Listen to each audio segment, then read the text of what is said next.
Hey guys, Min here. Welcome back to Your House Fitness. Today we're going to talk about the Sartorius muscle. The Sartorius muscle is the longest muscle in your body. It is found on your ASIS, that stands for your anterior superior iliac spine, which is right here on your hip.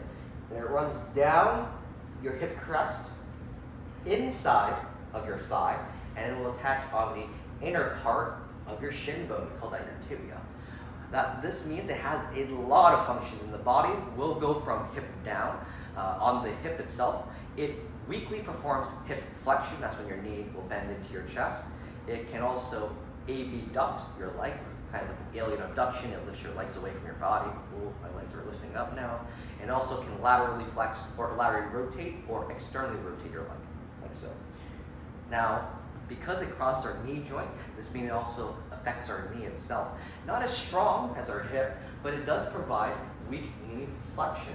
All right, knee flexion is how I bend my heel towards my butt. And as my knee flexes, it also can provide inner or medial rotation on my tibia itself. So this muscle has a lot of things going on for it. And it actually, despite its many movements, it primarily provides a stability role within the pelvis itself. People who have very tight sartoriuses or weak sartorius may not be able to control their pelvis much. They may have very awkward gait or very stiff movements in the hips and the knees. This is primarily true in women who have a very large Q angle, particularly if you have very big hips. If you got big hips, you got big, very wide starting point for your hip bones. And that means your actual femur itself will be kind of turned inward. Get your feet under you as opposed to being stacked. This provides a lot of stress and pull on the sartorius joint.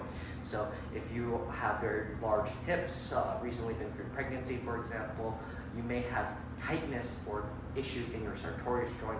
You can train this muscle by making sure you have stable movements in the hips, ensuring you do hip stretches such as 90-90, you're doing your pigeons. That way you're also doing your having the hip flexors. That way you're not tight in the hips, nor are you weak. Thank you for joining us today.